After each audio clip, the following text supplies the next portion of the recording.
Nós estamos chegando ao final do livro de 1 Samuel e nós vimos que ontem Davi passou por uma tentação terrível. Ontem, que eu digo, o vídeo anterior, cujo link já está aí na descrição deste vídeo.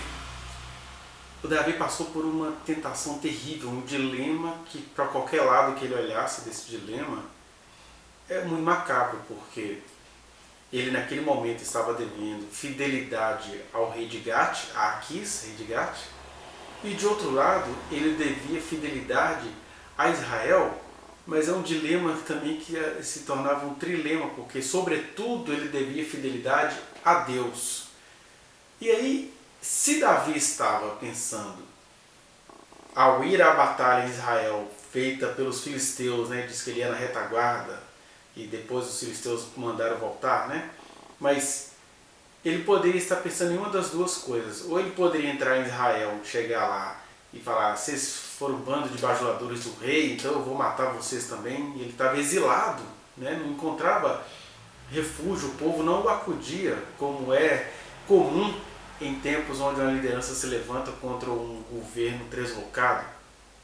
Então ele poderia realmente, junto com os filisteus, fazer uma carnificina em relação ao seu povo, ou ele podia também, gozando da confiança que ele tinha dos filisteus, ao chegarem lá para matar israelitas, Davi se juntar aos israelitas e acabar com aqueles filisteus todos, porque ele tinha não só a habilidade, como o poder do Senhor para fazê-lo, naquelas circunstâncias específicas, sempre lembrando que a morte dos filisteus está embasada nos vídeos que eu tenho deixado aí, estou deixando agora também nas descrições, os porquês desses povos conhecerem a salvação exclusivamente com o Rei da Morte. Mas aí voltemos ao dilema de Davi. Deus providenciou para que ele não caísse nesse dilema. Porque vai dizer o capítulo 30, penúltimo capítulo de 1 Samuel, que quando Davi volta a Ziclag, ele tem uma surpresa. Os amalequitas saquearam tudo e levaram tudo que era dele. E aí, em meio a esse conflito, o povo fica desesperado, diz que eles prantearam, choraram amargamente, porque imagina, você estava lá fazendo as guerras do Senhor, na hora que você volta, a sua cidade, tudo que você conquistou foi levado pelos amalequitas que você já vinha combatendo. E aí levaram tudo, levaram as mulheres de Davi, etc. E aí o povo olha assim e fala assim: quer saber, nós vamos apedrejar esse Davi, essa porcaria? Vai ver que isso é castigo do Senhor contra nós, porque a gente ia lá ou matar israelita ou trair filisteu. E aí eles pensaram em matar Davi, mas o texto vai dizer que Davi consulta o Senhor. O Senhor fala com ele: não, você vai alcançar os amalequitas e ainda vai pegar tudo de volta, não vai se perder nada do que eles levaram de vocês. No meio do caminho eles encontram com um egípcio, servo de um amalequita, que há 3 dias estava doente. Esse servo os leva ao lugar para onde os amalequitas tinham se espalhado. Me parece que eles demoram aí uns 5 dias para conseguir alcançar esses amalequitas. Olha a aflição desse povo. A gente pensa assim que a coisa era como de um versículo para o outro. Não. 5 dias sem saber se eles iriam encontrar as posses, as mulheres, as crianças que pertenciam a eles. Diz que daqueles 600 homens que estavam com Davi, 200 ficavam tão esgotados que eles tiveram que ficar, e ficaram com a bagagem. E aí Davi alcança os amalequitas, cerca de 5 dias depois, acaba com a festança deles, recupera tudo. Quando eles recuperam tudo, Davi volta e cumprimenta cordialmente os 200 homens que ficaram lá. Aí os homens que vieram vitoriosos daquela guerra que o Senhor prometeu que ia dar vitória a Davi, aqueles 400 homens falam assim: não, eles não vão desfrutar dos despojos com a gente. Cada um pega suas crianças, suas esposas e vá cada um se mandar para o seu lugar. Aí o Davi fala assim: não, Senhor, quem ficou com a embalagem na guerra, quem ficou com a bagagem, tem que ter tanto direito quanto quem estava lá fazendo as coisas, porque eles só puderam ter paz para ficar lá executando a guerra por causa dos que ficaram com a bagagem. Então a guerra é de todo mundo, conforme estava determinado no Deuteronômio. E aí eles mudam então os costumes em Israel, porque parece que isso não vinha sendo cumprido. E o texto termina dizendo que Davi fez um agradozinho para os sacerdotes que estavam ali ao sul de Judá, no Negueb, hoje chamado de Negev, ele manda um presentinho, não se diz o que é que ele mandou um presentinho para aqueles anciãos, e assim termina o capítulo, com Davi presenteando aqueles velhinhos que talvez não pudessem claramente torcer a favor de Davi, mas o texto vai dizer que eles eram amigos de Davi, ou seja, eram velhinhos que abraçavam a obra do Senhor na vida de Davi. Olha, eu não entendo muito o que você faz, mas você é de Deus. Essa é a história do penúltimo capítulo de 1 Samuel. E dessa história a gente tira algumas lições, para ser preciso, 6 lições que eu queria objetivamente compartilhar com você. A primeira lição é que se o Davi pretendia trair os israelitas ou trair os filisteus, como é que ele iria trair os israelitas? Entrando lá com os exércitos filisteus, massacrando o seu próprio povo. Ao chegar lá com os filisteus que iriam atacar Israel, ele iria ajudar a matar Israel, afinal de contas, no sentido psicológico e social, Israel estava merecendo morrer. Se a gente não vê a história como um projeto amplo, aquele povo ali que ficava adulando Saul merecia morrer, como o povo hoje no Brasil que protege este governo miliciano e desonesto como é o governo Bolsonaro, merece morrer de Covid, merece morrer de um tanto de coisa, mas o nosso senso de justiça imediatista precisa ceder lugar a um projeto eterno de salvação. Então a primeira lição é que, se Davi ele pretendia trair os israelitas ou os filisteus, Deus lhes arranjou outra empreitada com a qual se ocupar, né? Porque Davi ficou assim com Aquis, a gente fez isso no capítulo anterior. O que fizeram, deixa eu ir para a guerra com você, a gente não sabe quais eram as intenções de Davi. O que a gente sabe aqui no capítulo 30 é que Davi ficou muito ocupado porque agora ele tinha de resgatar tudo o que pertencia a ele, aos seus 600 homens e aquelas pessoas todas queridas dele. E até os velhos que torciam por ele. Né? Essa é a primeira lição. Como que Deus é perfeito em livrar Davi dos próprios pecados, das próprias ganâncias, o próprio senso de justiça que lhe iria ser uma armadilha em curto espaço de tempo.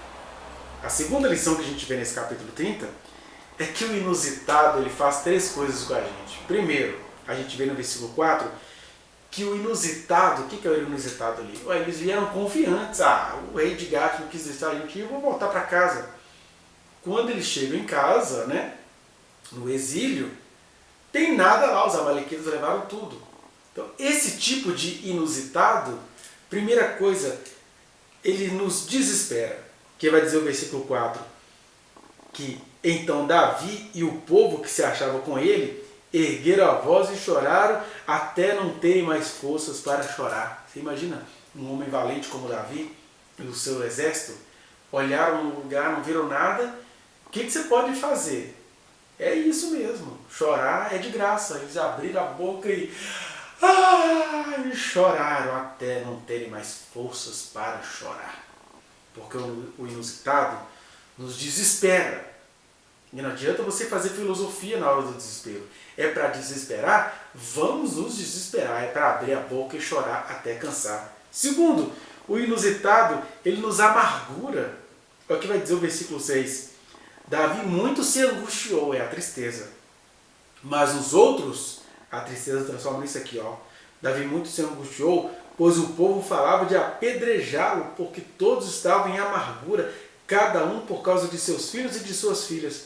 Porém Davi se reanimou no Senhor seu Deus. Você encontrou nada lá que é seu. E você estava com um cara que você reputava como valente, o povo está assim, vou matar esse cara. Né? Não sobrou nada pra gente, então matar Davi é o de menos. Só o Senhor para entrar num lugar desse. Por isso que o texto vai terminar dizendo que Davi se reanimou no Senhor, porque só no Senhor que você se reanima com todo um exército de 600 homens. Vamos matar essa porcaria, dessa desgraça desse homem. A gente confiou nele porque a gente via nele a glória de Deus e tudo se perdeu, porque o inusitado nos amargura. Mas também o inusitado, ele nos adoece. Porque aí Davi se reanimou no Senhor e lá vão eles atrás dos amalequitas que tinham arrebatado tudo. Aí vai dizer o versículos 9 e 10. Partiu, pois, Davi ele e os 600 homens que com ele se achavam, e chegaram ao ribeiro de Besor, onde os retardatários ficaram. Então, tinha uma turma ali que já tinha perdido as esperanças, e o que aconteceu? Eles adoeceram, porque vai dizer: Davi, porém, e 400 homens continuaram a perseguição, pois que 200 ficaram para trás dos retardatários, pois por não puderem, de cansados que estavam, passar o ribeiro de Besor. Então, já era penoso andar naqueles dias de guerra. E ainda você sabendo que você não tinha muitas esperanças de achar quem quer que fosse, eles adoeceram, ficaram fatigados, cansados e esgotados. Porque o inusitado, ele nos desespera, ele nos amargura e ele nos adoece. Por que eu estou dizendo isso? Porque a gente precisa acatar isso. O desespero nos traz isso. O fato de o Senhor estar conosco não nos faz perder o senso de desespero, perder o senso de amargura e perder o senso de que as nossas forças se esvaíram. Mas graças a Deus que a história não para aí. Nós temos a terceira lição, que está no versículo 8. Olha que bonito o versículo 8. Então consultou Davi ao Senhor, dizendo: perseguirei eu o bando? Porque Davi sabia o que eram os amalequitas. Os amalequitas levaram tudo. Mas o que eu te digo é isso: no meio do seu desespero, da sua amargura e até da sua enfermidade, reanime-se no Senhor, porque inversamente proporcional ao desespero de Saul, que foi consultar uma médium em Endor, consultar ao Senhor sempre vai te trazer uma resposta. Porque consultar ao Senhor já é a resposta. E aí Davi, ele consulta o Senhor, dizendo: perseguirei eu o bando? Alcançá-lo-ei? Respondeu-lhe o Senhor: persegue-o, porque de fato o alcançarás e tudo libertarás. O versículo 7 vai dizer que Davi pediu a Abimeleque, a Abiatar, nomes parecidos. Davi pediu a Abiatar para trazer a história sacerdotal, que era o objeto através do qual eles tiravam o Urim e o Tumim para jogar as pedras de sorte. Mas aqui não só está dizendo irás ou não irás. Aqui Deus, de alguma maneira, tinha algum profeta ali perto deles, talvez o próprio sacerdote foi tomado em mistérios. Deus disse para Davi: você não só vai alcançar os amalequitas, e vai também libertar tudo. De fato o alcançarás e tudo libertarás. Né? Então, qual é a terceira lição que a gente aprende aqui? Que Deus falava detalhadamente com Davi acerca de coisas ínfimas. Isso é muito importante da gente entender. Em momentos estratégicos. E momentos estratégicos significa vitórias em meio a desesperos, em meio a desamparos. Significa as viagens de Paulo. Ele estava pregando o Evangelho, ele estava indo no nome do Senhor, mas navio afundava, cobra picava, um monte de coisa acontecia. É a tal das bem-aventuranças, né? De que é bem-aventurado, é bem rodado, é bem experimentado. E a gente até tem medo disso como seres humanos. Ninguém tem que pedir isso a Deus. Mas é fato que essas coisas acontecem. E aí, neste contexto, Deus está disposto a falar comigo e com você em coisas ínfimas. Um dia Deus em pessoa, Jesus de Nazaré, chegou para os seus discípulos e falou assim: gente, há tanto tempo estou com vocês e vocês não me pediram nada até agora. Pede-me ou peçam-me e vocês vão receber. Ele está falando dessas coisas ínfimas. Porque se a missão é difícil, se o trabalho é penoso e às vezes deixa a gente, do ponto de vista humano, até desesperado, se sentindo desamparado, mas Deus está ali conosco, por que não pedir? Temos de pedir. Eu me lembro uma certa vez, naquela congregação que eu menciono no vídeo anterior, daquele pastor que achava que a gente era satanista, eu me lembro que eu também, na época, em 2007, eu coordenava um projeto social e muitas perseguições aconteciam ali, porque como eu não ganhava nada para coordenar aquele projeto, em 2007 eu já passei a ganhar alguma coisa, porque o pastor da congregação tinha se tornado um vereador e ele passou a me remunerar. Mesmo assim, o que eu fazia? eu tirava uma parte para pagar o aluguel da minha casa, que à época eram R$ 650, e a outra parte eu jogava tudo dentro do projeto social, já que havia ali uma sutileza parecida com a tal da rachadinha, né? Que é aquela coisa de recolher o dinheiro dos funcionários da equipe. E eu falei assim, não, Jesus disse das riquezas de origem iníqua, fazer discípulos, para que estes vos recebam nos portais eternos. E aí, já que eu tinha que devolver, não vou entrar nessa questão, né? A corrupção horrível, eu falei com Deus, Senhor, esse dinheiro é público, é o meu salário, mas já que eu estou sendo requisitado para jogar esse salário em alguma campanha, alguma manutenção, o que eu fazia? Eu pegava aquele bolo que eu deveria tirar para mim, que à época era cerca de R$ 2.500, e depositava tudo na conta do projeto social. E com esse dinheiro eu pagava as pessoas que cuidavam das crianças, o material das crianças, a merenda das crianças. A gente investia nas pessoas. Falo isso com a minha consciência limpa diante de Deus e estou muito tranquilo porque é aquela bondade cheia de sutilezas maldosas. O cara me tirou da miséria, digamos assim, porque havia cerca de 4 anos eu estava trabalhando nesse projeto social sem ganhar nada, nada, nada. Aí a fofoca que eu rolava na igreja que eu estava ganhando alguma. Por que eu insistia em coordenar aquele projeto? Dizer às autoridades da igreja que não gostavam da minha presença ali.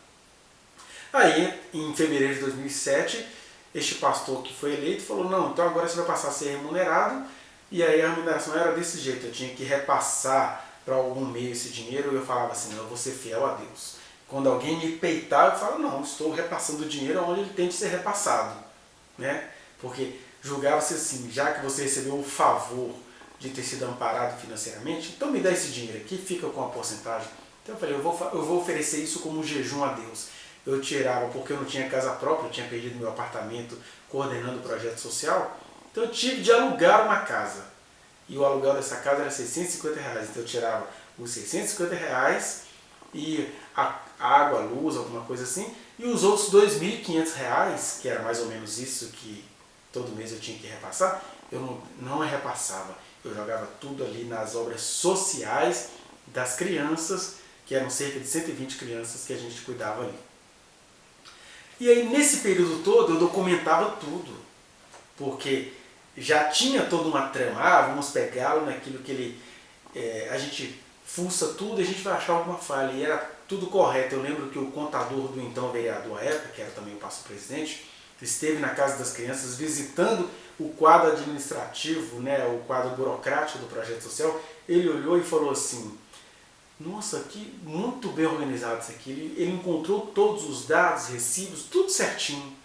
Tudo muito bem feito. E aí um belo dia, eu não sei o que aconteceu, eu precisei levar um trabalho para casa. Então o que eu fiz?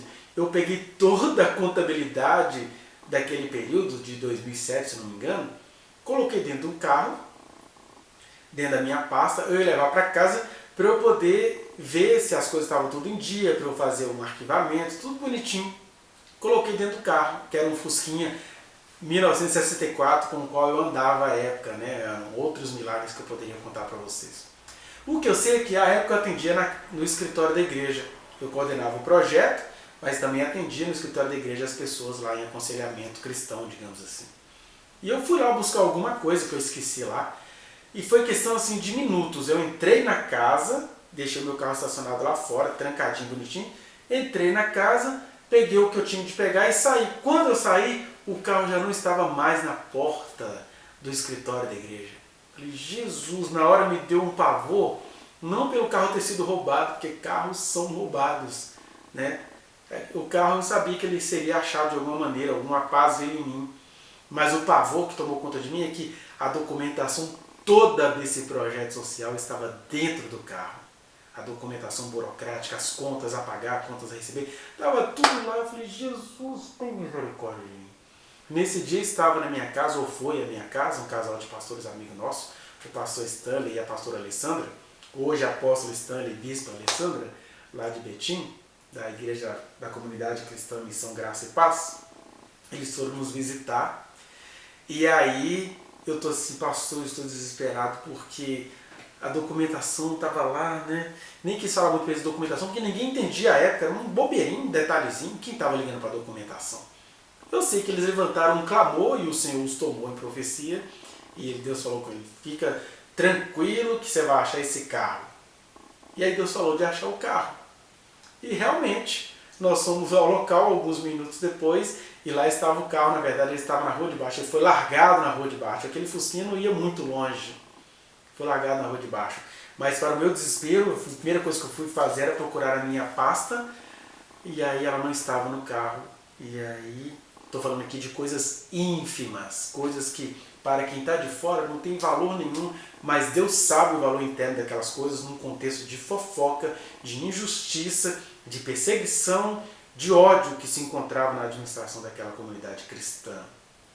Aí, lá vai eu e minha esposa, então, depois que a gente achou o carro, os pastores foram embora, a gente não disse para eles sobre essa angústia, e aí nós fomos clamar ao Senhor, clamamos ao Senhor por horas, porque o peso daquilo era assim, era o que alguém precisava, né?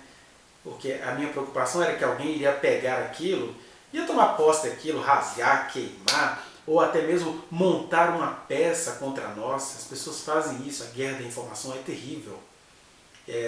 Se de um lado a gente pode entender o desespero de Bolsonaro contra a mídia, porque ela tem o poder de fabricar reportagens, por outro lado, é estranho que ele não vá a público ser verdadeiro. Não adianta só xingar. Você não tem poder contra quem quer te difamar. Agora, você se esconder em xingos está dizendo que há alguma coisa errada em você.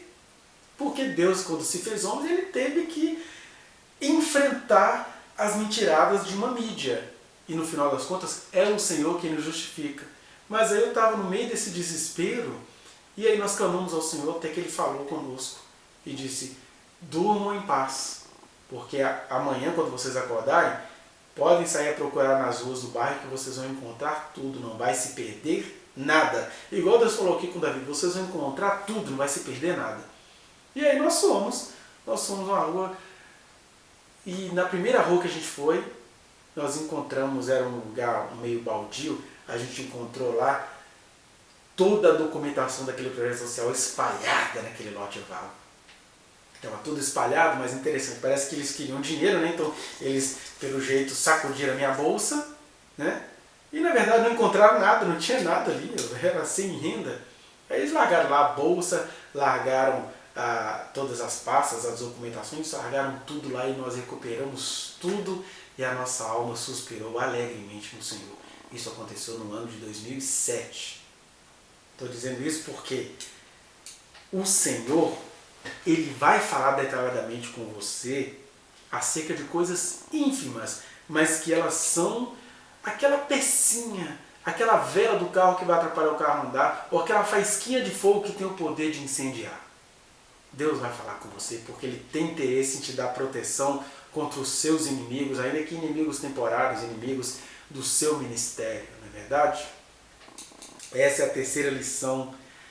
A quarta lição é que certas doenças são providências divinas.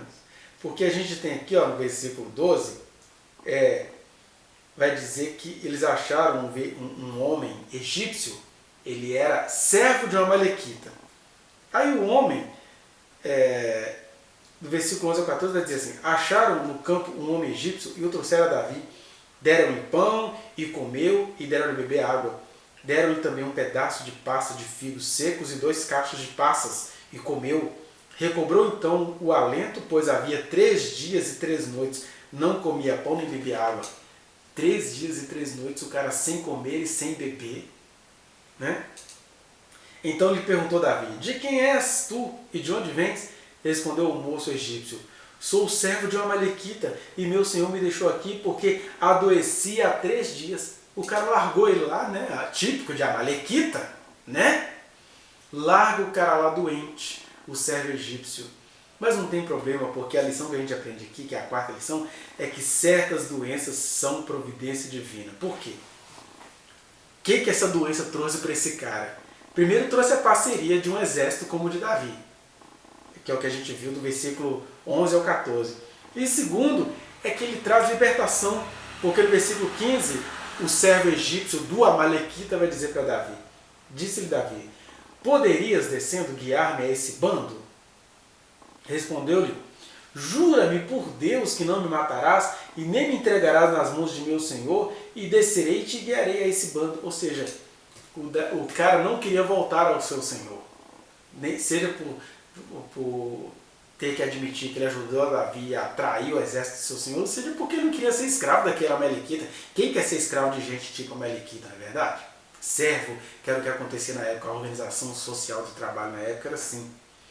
E aí, certas doenças vêm do Senhor porque elas nos trazem parceria e elas nos trazem libertação. Porque ele fala assim: eu vou contar para vocês, mas por favor, a condição é essa: não me devolva meu Senhor, pelo amor de Deus. Já estava crente aí, né? Quantas coisas a gente poderia falar aqui. Mas a quinta lição é que uma vitória penosamente adquirida, nos dada pelo Senhor, ela pode despertar em nós um mau caratismo que a gente desconhecia.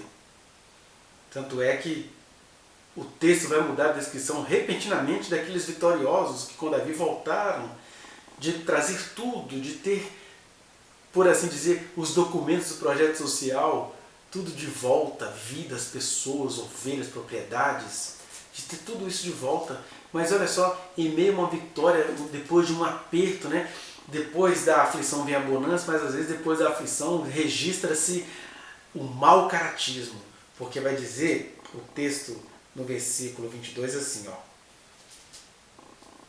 então todos os maus e filhos de Belial dentre os homens que tinham ido com Davi responderam e disseram: visto que não foram conosco os 200 que ficaram para trás, os adoecidos, não lhes daremos o despojo que salvamos. Cada um, porém, leve sua mulher e seus filhos e se vá embora. Porém, Davi disse: não fareis assim, irmãos meus, com o que nos deu o Senhor e nos guardou e entregou às nossas mãos o bando que contra nós vinha. Quem vos daria ouvidos nisso? Porque qual é a parte dos que desceram a peleja, tal será a parte dos que ficaram com a bagagem. Receberão partes iguais. Ou seja, Davi tinha senso de justiça, né? E assim, desde aquele dia em diante, foi isso estabelecido por estatuto e direito em Israel até o dia de hoje. Então, assim, primeira coisa, senhorzinhos, vocês conseguiram, né? Conseguiram uma vitória. Quem deu essa vitória foi o Senhor, porque Ele nos disse por meio de revelação que nós iríamos recuperar tudo e nada se perderia. Aí vocês que recuperaram tudo na força do Senhor, querem agora a glória para si, se for o Senhor que nos deu? Já começa o erro de operação aí. Mas é aí que está, né? Depois da bonança, delata-se o mau caratismo, né? Então alguns dos homens não queriam isso. Mas Davi já rechaça isso, né? A liderança do futuro rei de Israel. Então essa é a nossa quinta e penúltima lição. Que uma vitória, por vezes, penosamente adquirida, pode nos tornar filhos de Belial, porque é assim que o texto os descreve. E por último, a gente tem de ser honesto. Ser honesto nessa circunstância é saber honrar, mesmo a gente não estando no poder, porque a gente aprende a agradar por conveniência. Até o comentarista vai dizer assim: Davi se preparou politicamente. Esse não era o caráter de Davi. Davi era segundo o coração de Deus demais para ter isso no caráter. Tem comentaristas e estudiosos que falam isso, que Davi era ambicioso. Davi era um homem segundo o coração de Deus, porque Deus olhou e falou assim: olha, ele é um ser humano, ele é falho, ele é horroroso como qualquer ser humano que eu criei e que preferiu se desviar de mim. Mas eu vejo nele essa vontade de abraçar o que eu lhe dei. Essa sabedoria que não foi de Salomão porque não ficou famosa, mas era sabedoria inexorável, sabedoria de devoção a mim. Porque Salomão ficou famoso para nós, mas Davi que ficou famoso diante de Deus. Ó, eis aí um menino que tem as minhas inclinações, o meu coração. Olha só. E que consistiu aqui a sabedoria de Davi? Consistiu no fato de que ele soube honrar os idosos, porque tem gente no nosso meio que é fraco. Né? Não foi a turba que dizia crucificam, aí a multidão dos fracos vai atrás. Se está falando, deve ser isso mesmo, né? Então a gente tem de ficar chateado com a alienação social, mas a gente também tem de ser condescendente, compadecidos, a gente tem de ser compreensivos, empáticos, com uma ignorância que é resultado de muitos anos vividos, de uma credulidade misturado com a preguiça de estudar e ao mesmo tempo com uma gratidão. Porque Davi faz o quê? Ele pega os despojos e manda presentes para todos os velhinhos, ou os anciãos, os idosos, os homens de poder, ali de perto do Negueb, daqueles povos ali de onde ele fez os resgates, de onde ele vinha fazendo as suas guerras, supostamente a favor do rei de Gate, mas sempre em favor daquilo que Deus queria. Ele entrega um presente, o texto não vai dizer que presente era, mas o presente já era receber o presente de Davi, que não tinha prestígio nenhum, mas sabia que por amor a Deus ele tinha de ter um coração desprendido, generoso, agradando a quem o admirava. Eu me lembro também quando eu era um assembleano, eu tinha lá meus 14, 16 anos, a gente fundou uma banda de rock. Hoje em dia você iria rir do que a gente tocava, mas para o público na época, né, de 1989 e 1990, que foi o período que essa banda perdurou, era uma banda de rock que era um escândalo. Eu me lembro que, né, a liderança das igrejas achava muito esquisito, mas a gente sempre recebia palavras de anciãos, velhinhos, tipo aqueles que quando Jesus nasceu falavam assim: olha, esse é o menino que o Senhor falou dele, ai Senhor, leve em paz o teu céu, porque agora eu vi a salvação de Israel. Esses velhinhos precisam ser bem recebidos, bem tratados, porque é gente que vislumbra a glória do Senhor conquanto não estejam ou não estarão vivos para fazê-la valer, mas eles sabem saudar as coisas do Senhor nas nossas vidas. Era isso que os anciãos faziam com o Davi, guerreiro marginal. E aí aqueles irmãos falavam assim: olha, irmão, eu não entendo muito a música de vocês não, não entendo porque que aquela pessoa fala isso com vocês não, mas assim, a gente gosta, a gente sabe que vocês são do Senhor. Eles tinham alegria com aquela banda que chamava Raio de Luz. Mas isso ficava assim para mim: olha, essas pessoas são especiais porque eles não conseguem entender o que está acontecendo, não conseguem discernir, mas eles saúdam a obra do Senhor na nossa vida. E aí Davi soube reconhecer isso. E essa é a sexta e última lição. Nós precisamos saber honrar, independentemente do retorno político, institucional, social, pessoal que isso venha nos trazer. Honrar já é a honra, né? Tem uma coisa que eu acho linda nesse cumprimento espontâneo, mas de quem já é antes do tempo cheio do Espírito Santo como Davi, esse cumprimento espontâneo das palavras de Jesus. Porque o que Jesus disse em Lucas 16? Das riquezas de origem iníqua fazei discípulos, para que vocês possam ser recebidos por esses amigos nos portais eternos, né? Dando uma parafraseada aqui. E aí é isso que o Davi faz ao presentear aqueles senhorizinhos, aqueles senadorzinhos, os anciãos, né? Os senhores, os idosos. Ele os presenteia por causa disso. Olha, essas riquezas são fruto de guerra. Davi tinha de ser guerreiro, tinha coisa na vida dele que era inevitável, ele tinha que fazer. E aí ele faz isso, cumpre a sua missão de militar, mas ele presenteia, ele não faz milícia, não vai vender despojo, não vai criar negócios em cima do dinheiro público, ele vai presentear, porque este é o mandamento de Jesus para todo aquele que entendeu o princípio do reino de Deus, das riquezas de origem iníqua, das guerras, do dinheiro público, às vezes até do dinheiro do tráfico. Você nem está sabendo que você recebeu coisa ruim, mas façam amigos para que estes os recebam nos portais eternos. Vai dizer lá em Lucas 16, para ser mais exato, né? Diz assim, ó, e eu vos recomendo, Lucas 16, versículo 9, das riquezas de origem iníqua fazer amigos, para que quando aqueles vos faltarem, esses amigos vos recebam nos tabernáculos eternos. Ele ainda vai falar do quem é fiel um pouco. Então, olha só, quando os amigos nos faltam, quando o patrão nos falta, quando o dinheiro público nos falta, não tem problema, vamos fazer amigos na espontaneidade. E isso ele estava falando, comparando a situação com um espertalhão. Mas eu nem preciso recolher a espertalhice, eu só preciso ser dadivoso, generoso, como fruto do Espírito que me habita.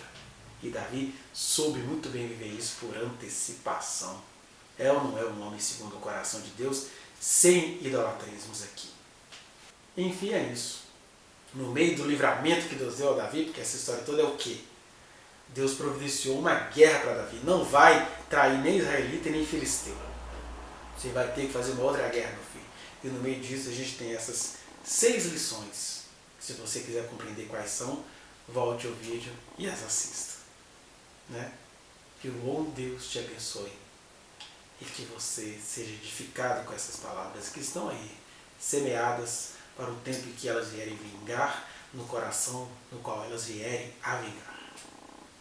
Amém. Se você tem gostado dessas reflexões, digamos assim, por vezes treslocadas, mas não sem fundamento, o fundamento está na salvação e na fé, se você tem gostado dessas reflexões, dê um like nesse vídeo, compartilhe, espalhe este vídeo, este e outros tantos. Inscreva-se neste canal, aperta aí o sininho para você receber as notificações, porque a gente tem tentado aqui todos os dias falar a palavra de Deus eterna que se encontra a partir desta palavrinha temporária escrita, arrumadinha, mas que não sequestra o espírito eterno do Evangelho. Então inscreva-se nesse canal e se você quiser falar comigo de maneira mais pessoal, eu tenho deixado em todos os meus vídeos aí as minhas redes. Aí. Estou no Facebook, no Instagram e no próprio canal do YouTube. Né? Você pode me encontrar por aí, no Twitter também. É isso.